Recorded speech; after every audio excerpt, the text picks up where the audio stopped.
Hello everyone, welcome to my channel. आज जो मैं ये वीडियो बना रहा हूँ, ये वीडियो उन बच्चों के लिए है जो सैनिक स्कूल और नवोदय की तैयारी करते हैं for class 5th and 8th and 10th। क्योंकि 5th से 6th के लिए बच्चा नवोदय जाता है, 8th का बच्चा 9th के लिए जाता है और 10th का बच्चा +1 के लिए जाता है। तो सबसे पहले तो मेरा मैसेज सभी पेरेंट्स से है। अब होता क्या है, बच्चा साल भर प्रैक्टिस करता है, साल के एंड में वो पेपर क्वालिफाई कर लेता है, आप सब खुश हो जाते हो, परिवार में खुशी का माहौल होता है। फिर जाता है एडमिशन का टाइम। तो बच्चा जब हॉस्टल में एडमिशन लेता है तो राउंड अबाउट हफ्ता 10 दिन बाद बच्चा फिर होम सिक फील करने लग जाता है।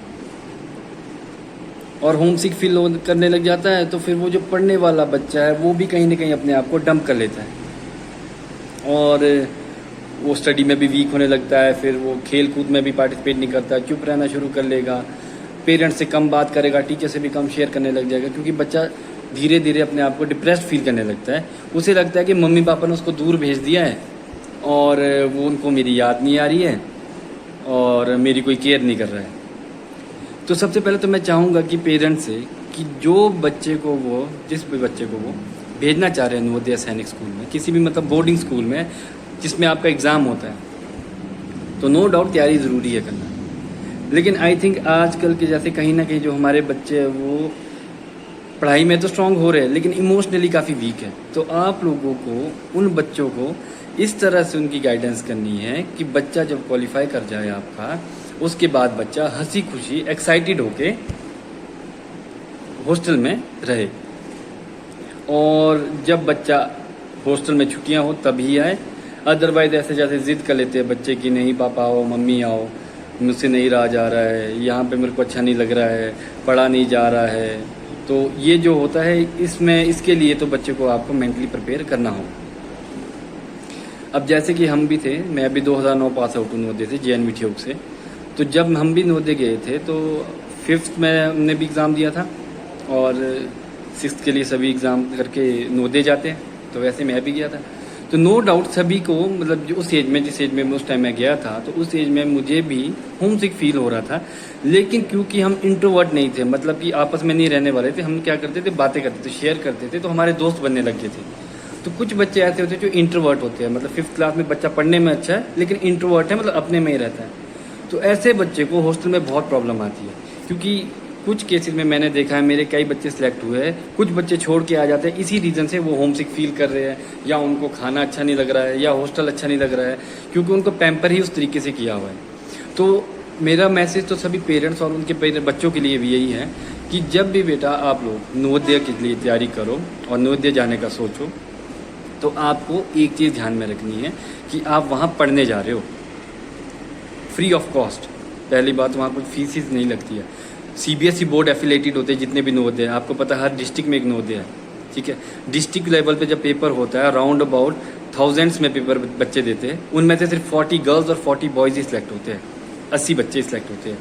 और वो लकी बच्चे जो होते हैं उनका नंबर जब लग जाता है तो कुछ बच्चे क्या होता है होम सिक फील करके छोड़ देते हैं। अब उस वजह से क्या होता है, या तो वेटिंग लिस्ट वाले बच्चे उठा देंगे वो, या कई बार क्या कर लेते वो सीट खाली रखते हैं। फिर उसकी एडमिशन जो है, जो 9th क्लास में जब वो क्लास 9 में पहुंचेगी तो वहाँ पे अगर सीट्स अवेलेबल होगी तो 8th वालों का पेपर लेके 9th में बच्चे वहाँ एडमिशन ले लेते हैं।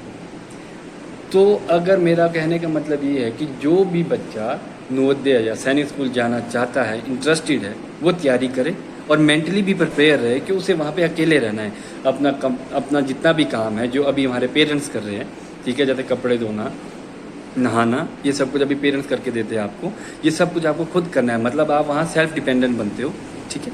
और साथ के साथ आपको वहाँ पे हाई क्वालिटी एजुकेशन भी मिलती है, अच्छी फैकल्टी होती है, हाईली क्वालिफाइड होती है।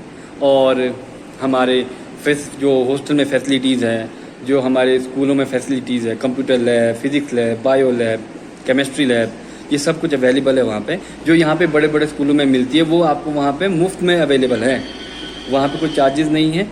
हाई क्वालिटी एजुकेशन है, तो हमारे को जब भी जाना है, जब भी हम नवोदय की तैयारी कर रहे हैं, तो आपको ये सोच के करनी है वो कि हम अगर क्वालिफाई करेंगे तो हमें वहाँ जाके पढ़ना है अप टू +2, आराम से पढ़ के अच्छे एजुकेशन लेके अच्छे मार्क्स लेके अपना फ्यूचर में आगे जो आपका ड्रीम है या एम है उसको अचीव करना है।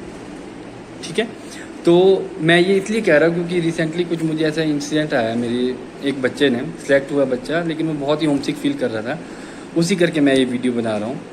तो मेरा मैसेज ये सभी के लिए जो प्रिपरेशन कर रहे हैं और जो करना चाहते हैं इन फ्यूचर, कि आप लोगों को पहले मेंटली स्ट्रॉन्ग रहना है, इमोशनली भी स्ट्रॉन्ग रहना है। ऐसा नहीं होना चाहिए कि आप सिलेक्ट हो जाओ और बाद में आपको ऐसा फील होने लग जाए कि मेरा तो मन नहीं लग रहा है, क्या करूँगा क्या करूँगी। इसलिए पहले से ही आपको ये चीज़ ध्यान में रखनी है कि अगर आपको सिलेक्ट हो गए आप तो आपको नवोदय जाना है और अच्छी एजुकेशन लेनी है। ठीक है, तैयारी तो सभी बच्चे कर रहे हैं बेटा। ठीक है, सभी बच्चे, अब पूरे डिस्ट्रिक्ट में हज़ारों बच्चे जब पेपर दे रहे हैं, तो आप जब 80 बच्चे सिलेक्ट हो रहे हैं तो सोचो वो 80 की 80 बच्चे किसी न किसी स्कूल के टॉपर्स है, या उनका IQ लेवल इस लेवल का कि वो 80 बच्चे ही सिलेक्ट हुए, वो इतने इंटेलिजेंट है। बेशक क्लास में टॉपर हो ना हो वो, फिर भी बच्चे सिलेक्ट हो जाते हैं, इसलिए क्योंकि उनका IQ लेवल उस लेवल का है। तो जब आपको वो अपॉर्चुनिटी मिली है बेटा, तो उस अपॉर्चुनिटी को ग्रैब करना सीखो, क्योंकि बच्चे तरसते हैं अच्छी एजुकेशन के लिए। पेरेंट्स पैसे पे पैसा देते जाते हैं बेटा स्कूलों के लिए, फीसें भर रहे हैं, ड्रेसेस के, लेकिन वहाँ पे तो कोई भी चार्जेस नहीं है, सब कुछ everything is free of cost up to +2, और हाई क्वालिटी एजुकेशन भी है, अच्छे टीचर्स है, अच्छे मेंटर्स है, आपकी हर स्टेप में हेल्प करेंगे। स्पोर्ट्स एक्टिविटी में आप पार्टिसिपेट करो, वहाँ पे स्पोर्ट्स एक्टिविटी के लिए भी बहुत सारी फैसिलिटीज़ है। तो मेरा बस इतना सा मैसेज है, काइंडली जब भी बेटा आप नवोदय की प्रिपरेशन करो तो इमोशनली भी इतना स्ट्रांग रहो बेटा कि कल दिन जब आपका सिलेक्शन हो तो रोने नहीं बैठना है। आपको ये करना है कि हाँ, you should be proud and you should be happy that you got selected, और आपको अब हायर स्टडी तक वहीं से ही पढ़ना है अप टू +2। उसके बाद आपको जो फ्यूचर में आपका एम है उस तरीके से आगे पढ़ाई करें। Thank you and have a nice day.